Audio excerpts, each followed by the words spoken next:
Selamat datang di channel Galeri Horor. Dalam video kali ini, saya akan menyajikan sebuah kisah mistis yang tentunya kisah ini adalah kisah nyata. Seperti apa kisahnya, kita simak saja. Tapi sebelum menyimak kisah ini, alangkah baiknya Anda mengambil dulu tempat yang paling nyaman agar tidak terganggu oleh orang lain.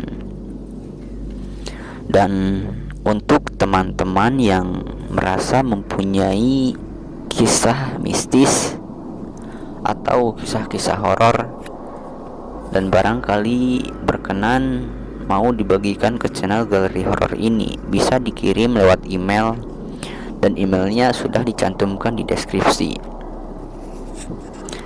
Dan jangan lupa untuk subscribe channel ini karena tidak merugikan Anda. Baik, langsung saja ke ceritanya. Aku adalah seorang pengusaha sukses yang bergerak di bidang jual beli tanah dan konstruksi. Usaha itu memang membuatku semakin kaya. Tak hanya itu, aku juga punya usaha catering dan beberapa buah minimarket. Aku hanya mempunyai seorang istri yang tidak begitu cantik, tapi telah memberiku 2 orang anak yang begitu ganteng dan cantik. Sekilas kehidupan rumah tanggaku adem ayem, rukun dan bahagia. Ya, itu penilaian para tetangga, karyawan maupun kolega bisnis. Harta melimpah, istri dan anak soleh dan santun. Hampir semua orang menilai begitu pada kehidupan keluargaku. Tapi siapa yang nyana kalau sebenarnya hatiku menangis dan menderita? Mereka tidak tahu, dan aku memang sengaja menjaga rahasia ini. Namun ternyata aku tidak sanggup menderita batin dan fisik. Sebelum ajal menjemputku, aku harus menceritakan pengalaman ini pada para subscriber channel ini. Aku berharap bisa mengambil hikmah dari peristiwa yang kualami ini. Aku lahir di desa Dusun Ngemplak, Kartasura. Saat kecil hingga remaja, aku tidak pernah merasakan nikmatnya duniawi seperti apa. Kedua orang tuaku hanyalah pekerja kain batik di perusahaan home industry milik tetangga di daerah Laweyan. Aku hanya tamatan SMU swasta dengan nilai ijazah pas-pasan. Setamat SMU, aku bekerja di perusahaan sablon milik keturunan Cina, yaitu Engkoh Ahun. Demikian dia biasa kusapa. Sebagai anak tertua dari 3 bersaudara, aku wajib membantu membiayai sekolah adik-adikku. Apalagi kedua orang tuaku sudah tua, dalam usia menginjak 27 tahun. Akhirnya aku menikah dengan wanita pilihanku. Meski dengan penghasilan yang tidak seberapa, tak lama setelah pernikahanku, percetakan sablon milik Engkoh Ahun jatuh bangkrut. Jadilah aku pengangguran.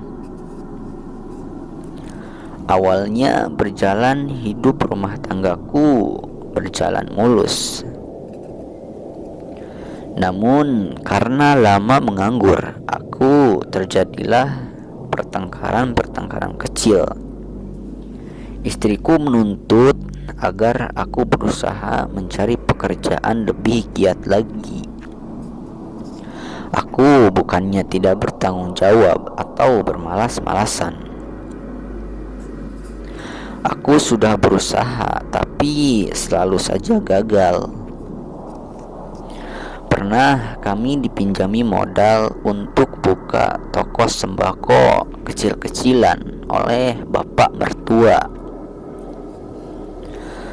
Bukannya untung, tapi malah bangkrut. Dalam kebingungan, aku pun tak henti-hentinya mencari informasi pekerjaan.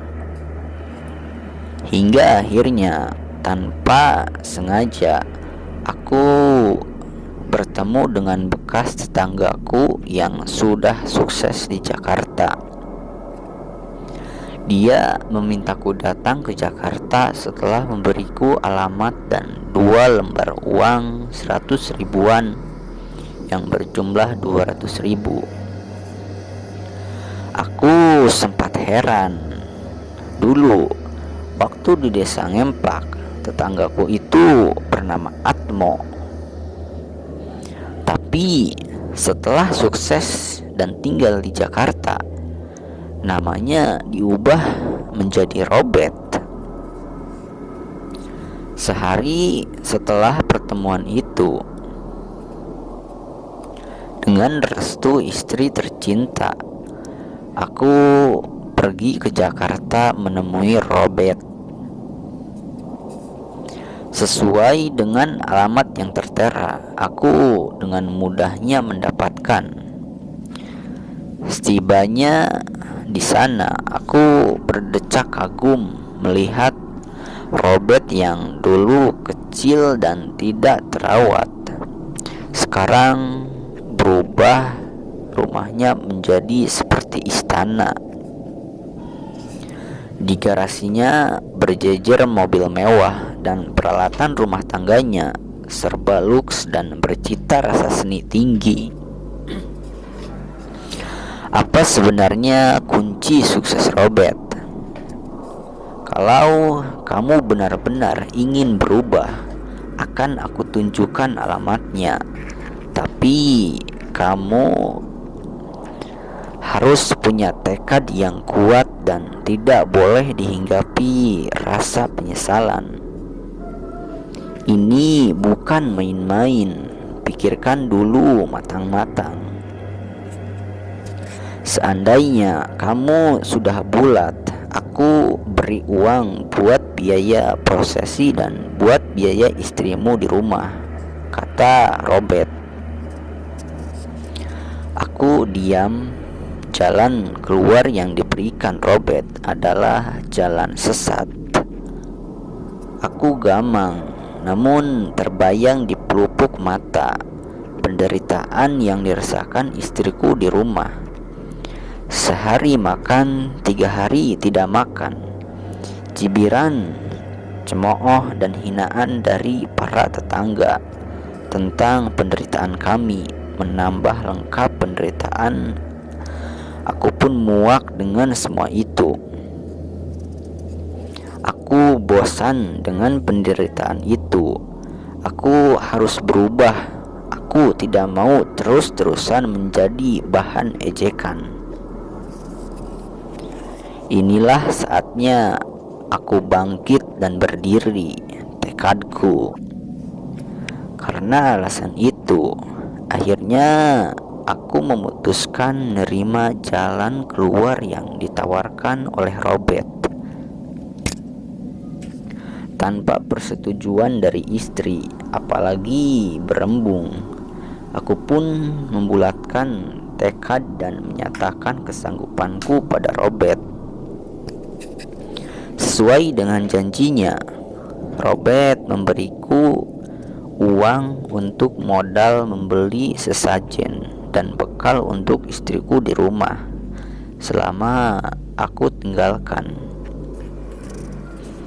Pagi-pagi, aku berangkat ke suatu tempat di daerah yang terletak di pinggiran kota di Provinsi Jawa Barat, guna menemui juru kunci yang ternyata orangnya sudah agak tua.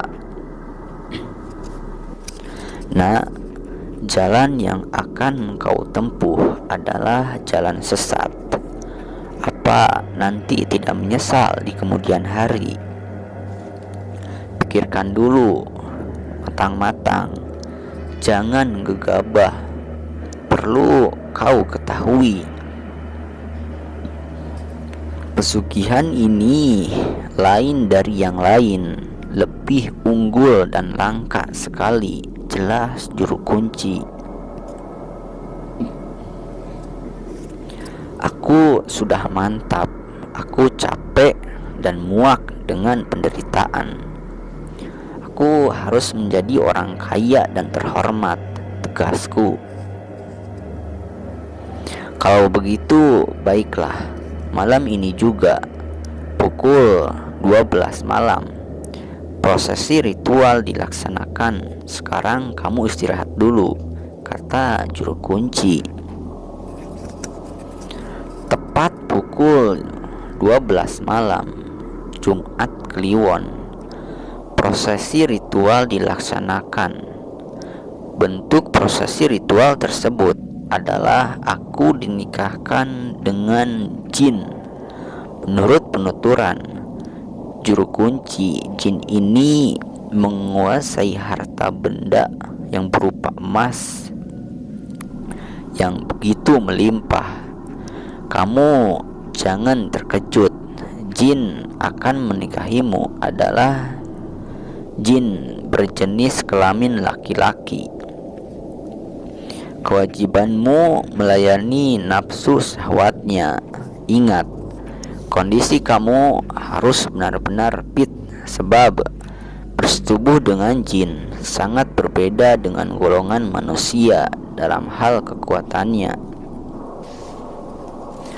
Alat vitalnya lebih besar dari kekuatannya dan juga dari ukurannya. Apakah kamu sanggup melayaninya? Tanya juru kunci. Aku sanggup dan siap melayaninya, jawabku dengan mantap kepada juru kunci. Kalau begitu, mulai detik ini kamu telah resmi menjadi pasangan sejenis dari bangsa jin. Dan jin tersebut siap memberikan kekayaan yang kamu minta. Jangan lupa siapkan kamar khusus. Sediakan sajen dalam kamar itu berupa buah pisang raja, rokok kretek dibungkus daun jagung, dan 2 buah lilin di sudut kiri kamar. Kamu mengerti? Aku mengangguk dengan mantap. Malam Jumat yang telah ditentukan tiba. Aku takut, gelisah, dan heran. Masa sih di dunia jin ada jin yang menyukai kaum sejenisnya, alias banci atau homo? Waktu kian merambat begitu cepat. Aku bimbang dan takut. Jam 12 malam. Kubulatkan tekad untuk terus maju. Apapun resikonya, aku memasuki kamar khusus yang telah kusediakan untuk melayani nafsu syahwat jin banci tersebut. Dan aku pun membaringkan diri tanpa sehelai benang pun yang menempel di tubuhku. Detik demi detik, aku menunggu dengan dada berdebar keras. Bayangan menjadi orang yang sukses dan terhormat sedikit demi sedikit mulai menepis keraguanku. lama kemudian muncul sosok bayangan hitam yang menjelma menjadi sosok lelaki yang gagah dan ganteng, namun terlihat sinis dan kejam.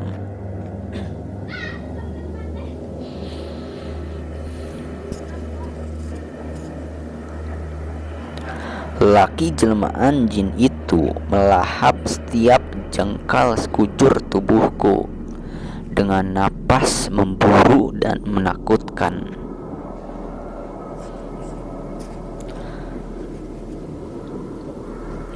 Nafsu syahwatnya luar biasa sekali hingga sekujur tubuhku, terutama di daerah anus, terasa sakit yang sangat. Keesokan harinya aku benar-benar menangis. Rasa sakit di bagian anus dan perselingkuhan gaib itu benar-benar memukul batinku. Dan saat aku membersihkan diri, aku terperanjat melihat tubuhku berdarah-darah.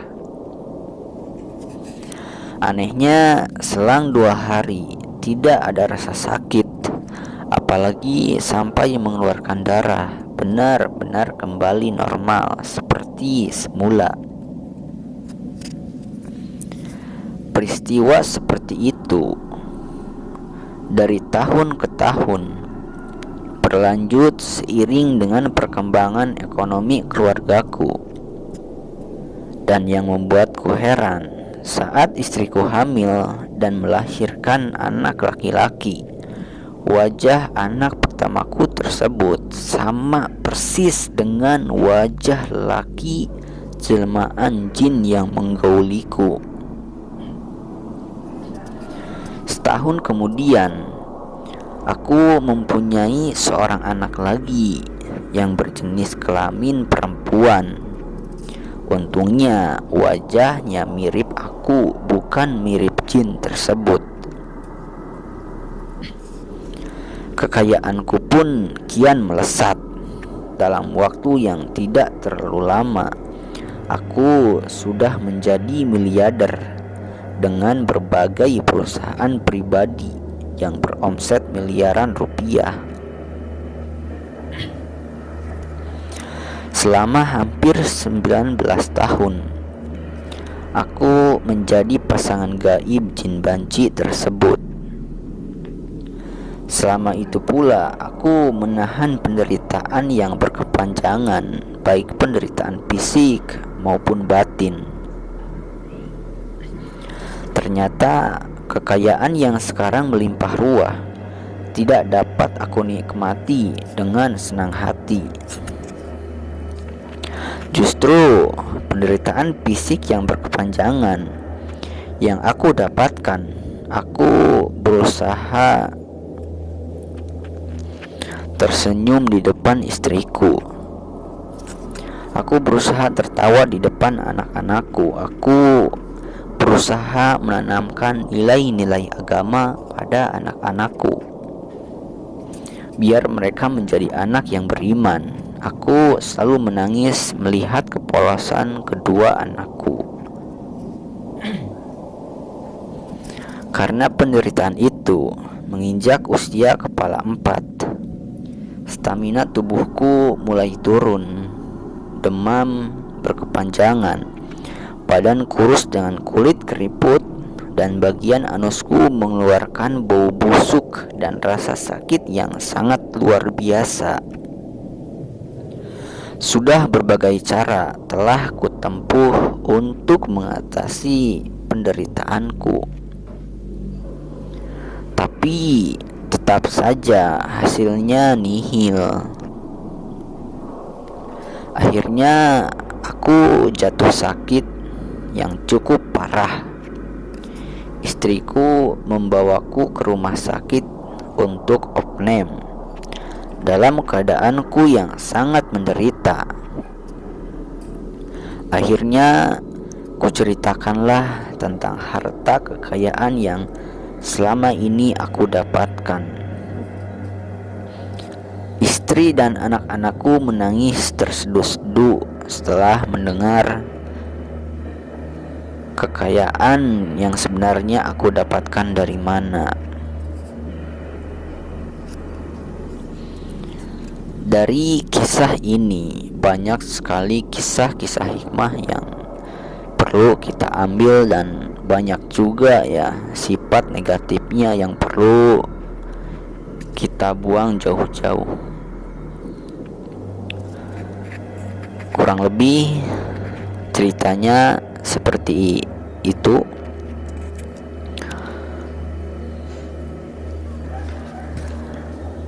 Silahkan subscribe dulu dan nyalakan juga tombol loncengnya agar tidak ketinggalan untuk video-video terbarunya, sehingga saya pun lebih bersemangat lagi untuk menguploadnya. Untuk teman-teman yang mempunyai kisah misteri, kisah mistis, kisah horor, bisa dikirim ke channel galeri horor ini lewat email yang sudah dicantumkan di deskripsi. Apabila ada perkataan yang kurang enak didengar, mohon maaf sekali untuk dimaafkan. Dan saya mohon doa dan dukungannya dari teman-teman agar channel ini bisa makin maju terus. Sekian dari saya. Wassalamualaikum warahmatullahi wabarakatuh.